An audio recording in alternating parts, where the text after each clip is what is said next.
Hey there and welcome. I am so glad you are with me. If you're watching this on YouTube, I'm just going to encourage you to like this video, share this video, leave me a comment, and subscribe to my channel. Today we are going to talk about the history of iridology and how it is an evolving science.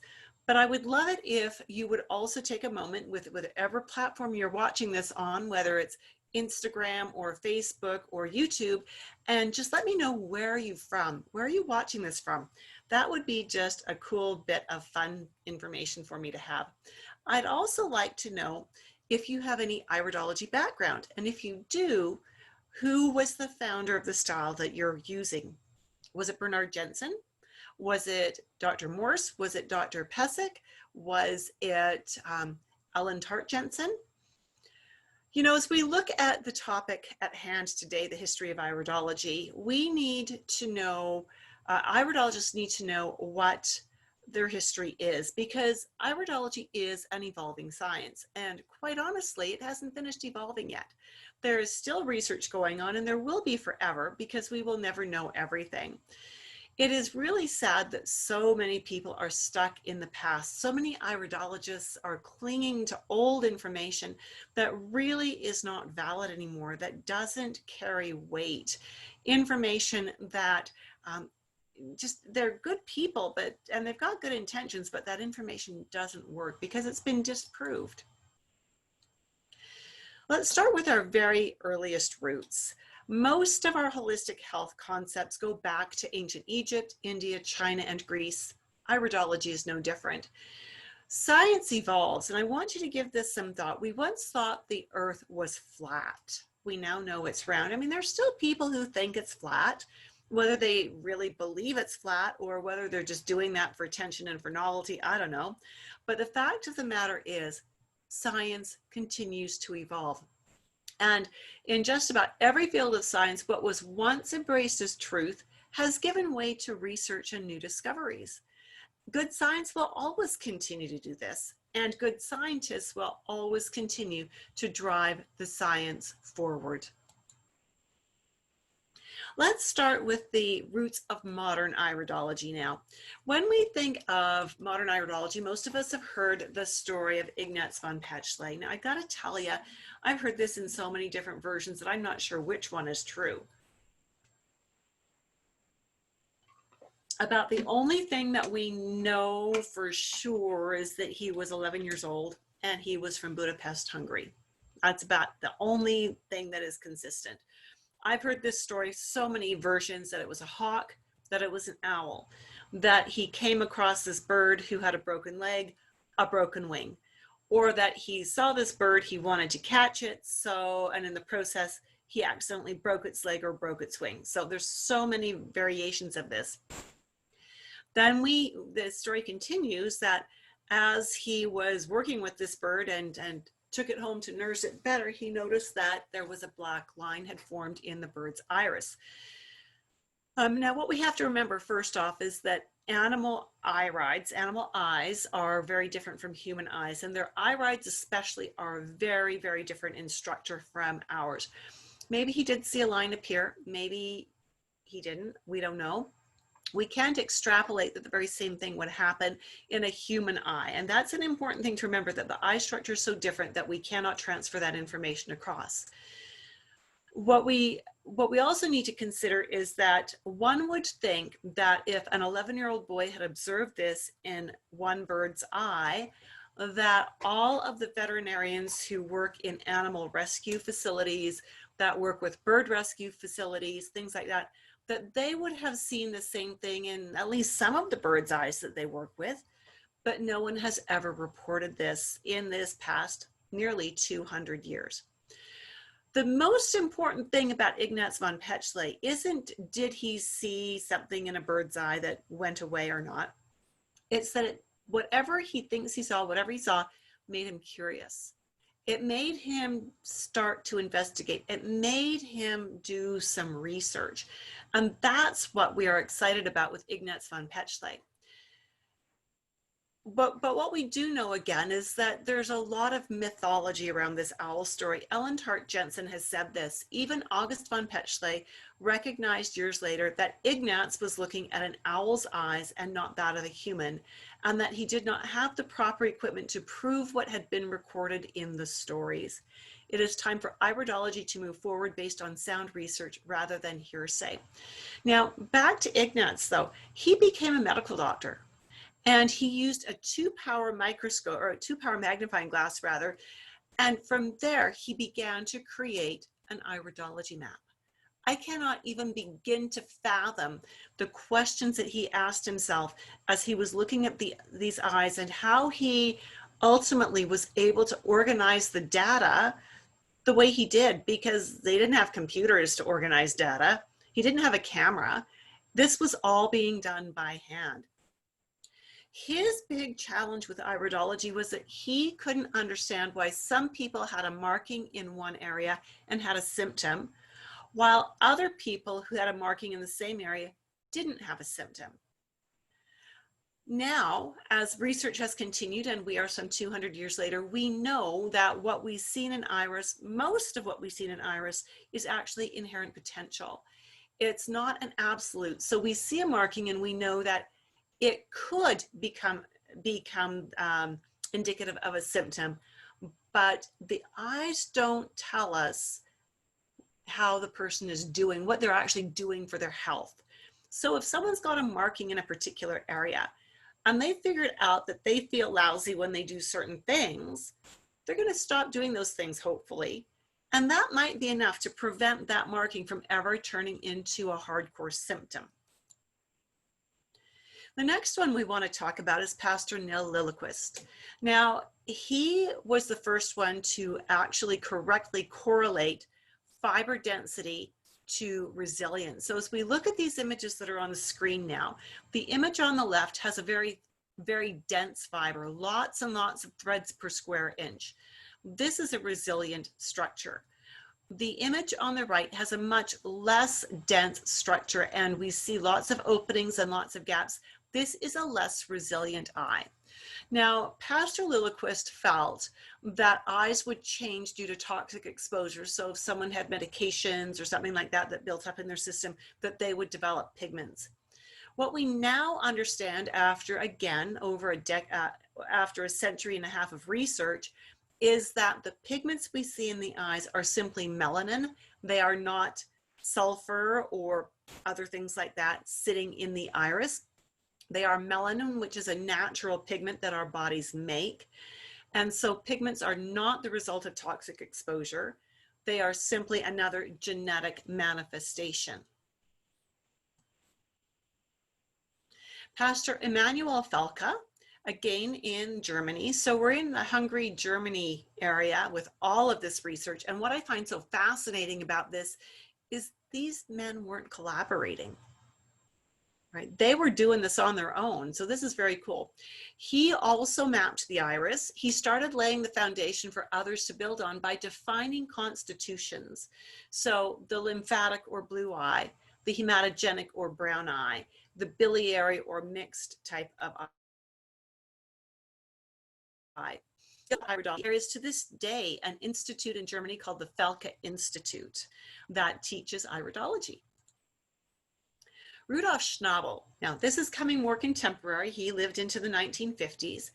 His real forte was that he researched pigment and pupil tonus, so the pupil size, pupil shape. He is also the first one on record to use a microscope to examine the iris. So can you imagine the difference in detail of what you would see from a 2-power magnifying glass to even a 10-power magnifying glass to actually a microscope? And of course, it would depend on the power of that microscope.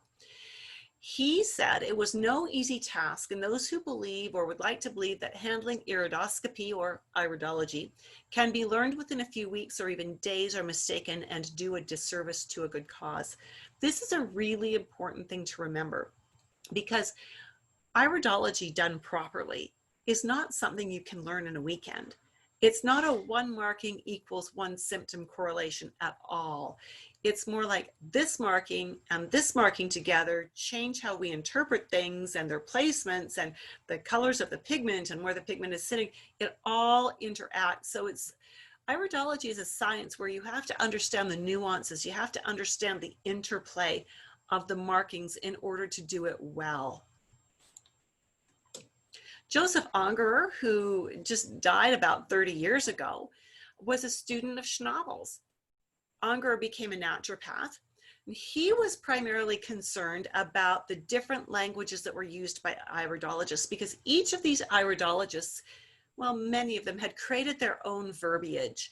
So what one would call a lacuna, somebody else would call a lesion, for instance. What one would call a tophi, somebody else would call a lymphatic rosary.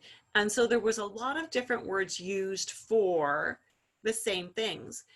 He wanted to unify the language, and he really worked on that. He also knew that his students were reading books about iridology, and they were accepting whatever they saw in print as gospel true. He was very concerned about that because he knew that things were being published as that were theoretical that had not been proven. And he didn't want his students accepting theory as correct science. So when Ungerer did his research, he refused to publish it until it had gone through a peer review. He wanted other iridologists to validate or refute what he was saying was the right answer. Joseph Deck was another iridologist from Germany. He was a dedicated iridology researcher. He pioneered iridology photography, and he was an instructor. And photography has come so far in the last 40 years since I've been involved with iridology. It's very exciting. Theodor Kriege was a student of Ungerer, Deck, and Schnabel. So now we're getting people sharing information and studying with one another. He felt iridology was the #1 assessment tool, but that it was best used with other assessment tools like urine analysis, hands analysis, fingernail analysis, tongue analysis, feces analysis. He knew that iridology could lead the way, but he wanted to confirm what he was seeing in the eyes by other means as well. In 1962, he said this: "I hope that a later generation will succeed in establishing a single uniform system. In spite of zealous efforts, these have so far not succeeded." Coming into North America, we have Dr. Bernard Jensen, who taught iridology and used iridology through most of the 1900s. We owe him a huge debt of gratitude. While his techniques were dated and they were based on the older iridology work that was not quite as rock solid as the newer work was, he kept iridology alive in North America during the Cold War. When there was no information, no new information coming over from Germany, Dr. Jensen kept it alive, which is absolutely brilliant because that paved the way for Harry Wolff and Bill Cardona. Harry he's still alive, an American-born German. He read German and spoke German fluently as well as English. And he got his hands on a Joseph Deck book in German about iridology. And he started reading it and studying it, and it made sense to him. So he started traveling around the US teaching this. It wasn't long till Bill Cardona, who at the time was a pharmacist, tagged up with him, and they started teaching this together. Bill became the instructor of iridology for Bastyr Naturopathic University, and he later became a naturopath. He's also my teacher, my mentor, and a valued colleague. Currently in North America, there are really 3 prime types of iridology being taught. The first one is the ones that are based in Jensenian iridology, and there's a lot of little offshoots of that. We also have the Rayid, or the emotional iridology. Some people call it behavioral iridology. And we have the constitutional iridology. When we look at Jensenian iridology, it was of course taught originally by Bernard Jensen. And he taught that the iris changes when the body changes. So If you do enough dietary correction, if you take the right supplements, you're going to see healing lines, you're going to see lacunae change shape and size, you're going to see evidence in the eyes. Traditional Jensenian iridologists have often done iris readings cold with no background information from the client. And this is how we see it being done in social media, where individuals are posting very bad, usually, photos of their eyes. And someone who has some iridology training is, without any information, running down a list of everything they see and then giving a list of everything that needs to be done, which is actually not a productive way to practice. Traditional Jensenian iridologists have a very different style from the modern Jensenian iridologists, because the modern ones are being taught by Ellen Tart Jensen. She has left behind the old ways and has come on board with the more constitutional style. When we look at Rayid iridology, this teaches us that emotional traits are also genetic, and they are revealed by markings in the irides. So what a Jensenian or a constitutional iridologist would interpret usually as a more physical thing, Rayid will interpret as more of an emotional thing. With Rayid, readings can be done cold. The information gathered from the irides may be combined with personal and family history information for interpretation. This was originally founded by Denny Johnson, and he is still at it. He has totally changed his model from what I learned 35 years ago. And this research is being continued by people like Jim Burgess under the banner of behavioral iridology. When we look at constitutional iridology, this originated with Joseph Deck and others, the Germans, if you will, and the Hungarians. It is used by medical doctors in Italy, Germany, and Russia as a screening tool. Now, do all medical doctors there use it? Probably not, but many do. There are correlative medical studies being done, and some of them are being done in the US. I'm familiar with one naturopath who has some ongoing research that he is doing, correlating iris analysis with 23andMe studies. Constitutional iridology teaches that the eyes are a reflection of the genetic structure of the body. And as such, when we do a dietary program and take supplements, we are not going to see the eyes, the irides, change because of that. Constitutional is the foundation of the teaching program that I've created, which is called Dynamic Iridology. Constitutional iridology actually teaches us the questions to ask. It doesn't give us the answers. So when we look at an eye and we see markings and we speak with our client and we understand what their symptoms and their health concerns are, then we combine all of that and it gives us information on which to ask questions that will lead us to better answers. We do know from constitutional that the irides and the sclerae change over time. We will see pigment accumulate in some cases, but we will not see it disperse. We might see blood vessels become apparent in the sclera. We can, however, because the sclera is situational, it's dynamic, we may see the sclera change. We may see some of the markings in the sclera reverse. We like background information. We don't like to do iris analyses cold at all. Now, I hope you'll bear with me for just a couple of minutes before we look at some eye photos, while I give you a bit of information about the course, the Confident Nutritionist Dynamic Iridology Assessment System for Holistic Health Practitioners. This is the only live online 40-hour fully mentored course for nutritionists, herbalists, and naturopaths who want to streamline their clinical work without sacrificing client care. So they can stop working unpaid overtime to develop client programs, so they can stop overwhelming their clients with undoable programs and create programs that will increase client compliance, success, and long-term retention. The next course is beginning on Wednesday, October 7th, 2020, and course time is 5 to 7 p.m. It runs for 20 sessions. We'll take 2 weeks off over the Christmas break. And if you would like more information about this program, hop on over to iridology.education/webinar and get registered for the info session that's coming up. The info session will be Tuesday, September the 8th at 5 p.m. Mountain Daylight Time. And in this course, I'm going to share, in this info webinar, I'm going to share with you everything that you will receive in the course, what kind of support you get, what the tuition is, how this program and learning constitutional iridology this way will benefit you in your holistic health practice, and how it will benefit your clients as well. I asked one of my students who has graduated about 3 years ago, how had learning constitutional iridology helped her in her business? And she said, and this is the lovely Karen Choate, she came to me as a certified natural health practitioner, and she specializes in gut health.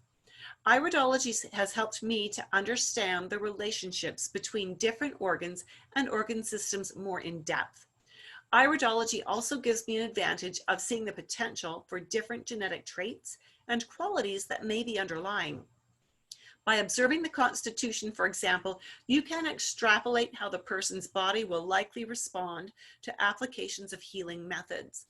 Therefore, it has helped me to expand my knowledge and increased efficiency at providing more precise recommendations for health-oriented options.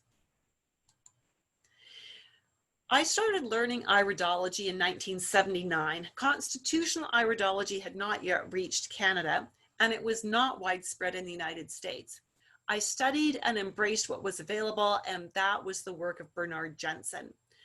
But about 5 or 6 or 7 years into it, I started to get really frustrated, and I was getting ready to just throw in the towel and walk away from iridology.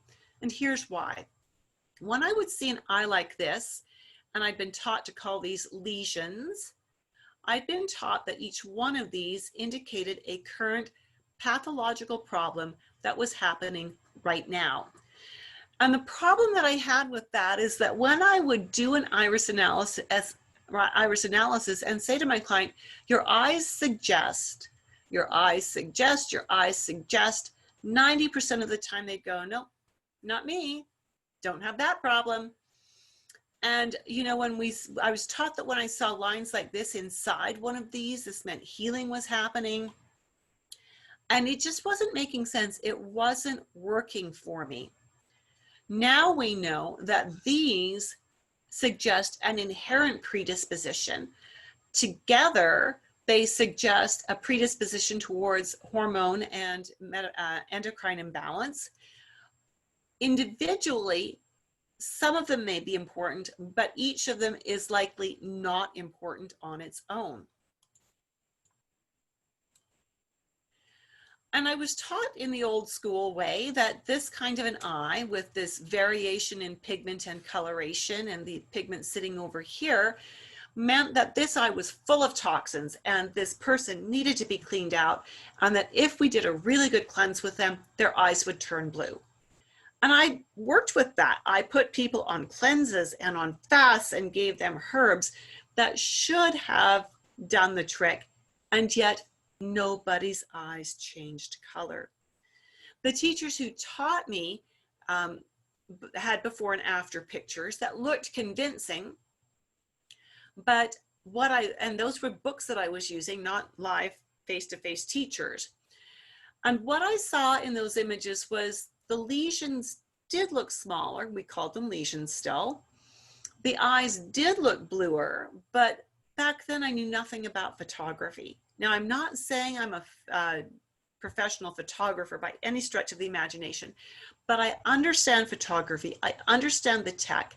I've got 3 different camera setups now, and I understand how to use them. And I also understand that if I wanted to be unscrupulous, I can manipulate various settings to make the eyes look bluer, to make different markings look smaller, to make lesions, or lacunae as we call them now, look smaller. Not that any of that happened in real life, but photos can be manipulated. And it turned out that that's exactly what had happened, that some of these authors, no, let me rephrase that, all of the authors who showed before and after pictures later admitted to using color filters because they didn't have enough time to wait for the eyes to change, or they admitted using one person's eye for the before photo and somebody else's eye for the after photo. So as my frustration grew and I was getting ready to walk away from iridology, I was blessed to be able to have the opportunity to learn constitutional iridology. Now, when I started learning this is going to really date me.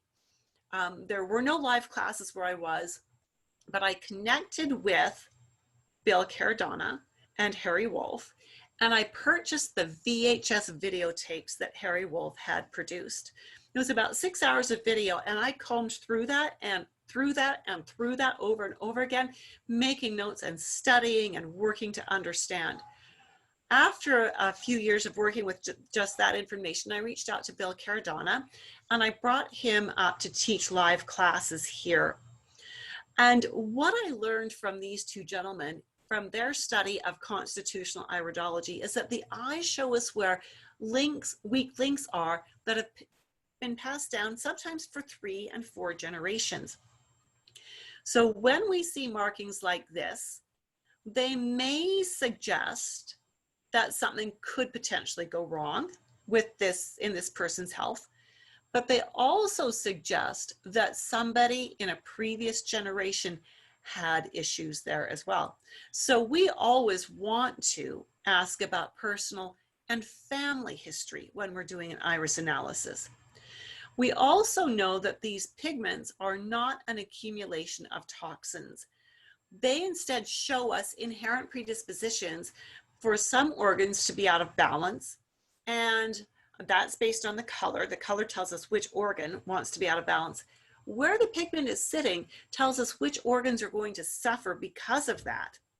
And so we can't cleanse these pigments out. These, again, are inherent. They do accumulate in some people based on, again, inherent potentials, on genetic cues that are happening in their body.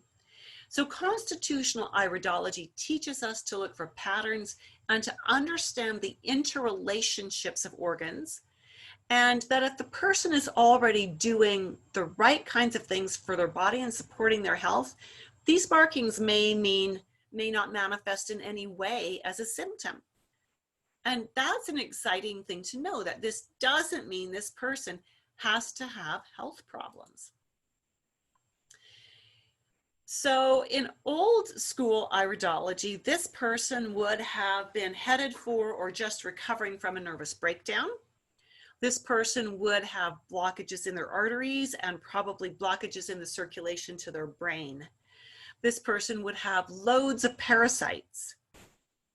Those are the kinds of things that the old type of iridology would have had us teach or say about this eye.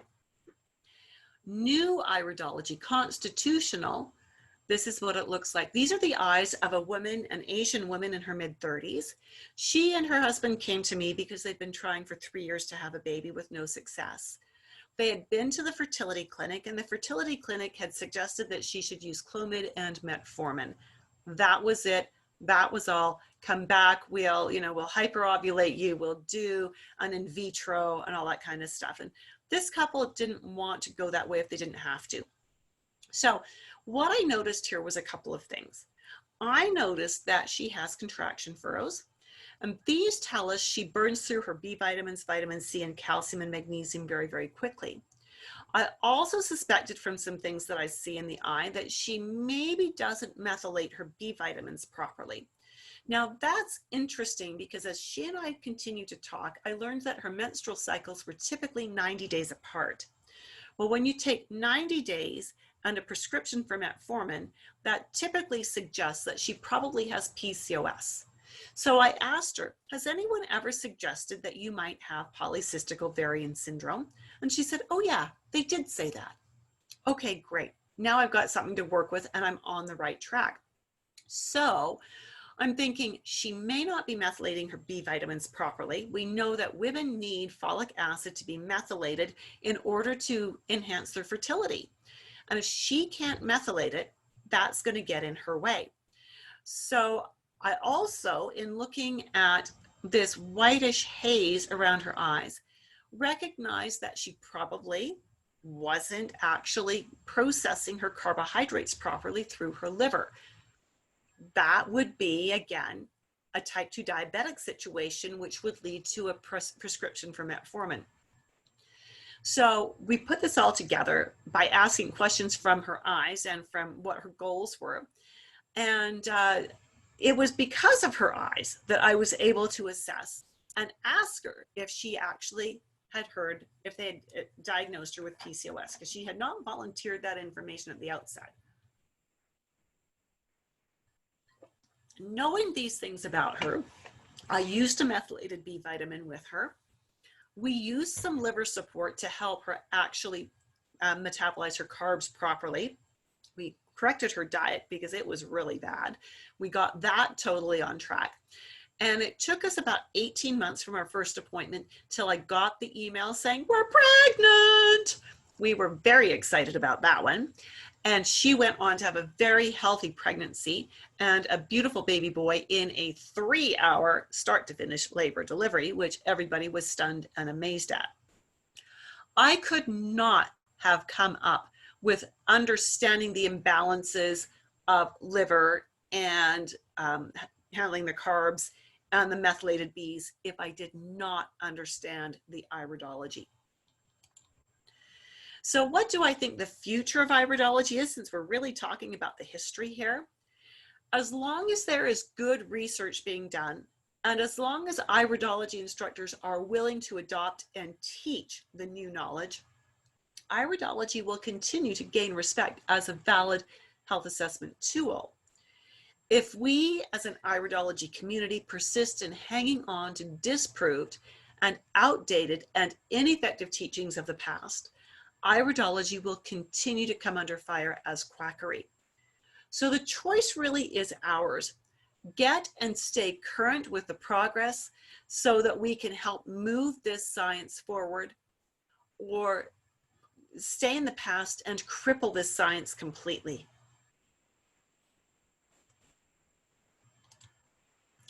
So once again, I'm inviting you to join me for an info webinar on Tuesday, September 8th, to learn more about the upcoming course, Confident Nutritionist, the Dynamic Iridology Assessment System.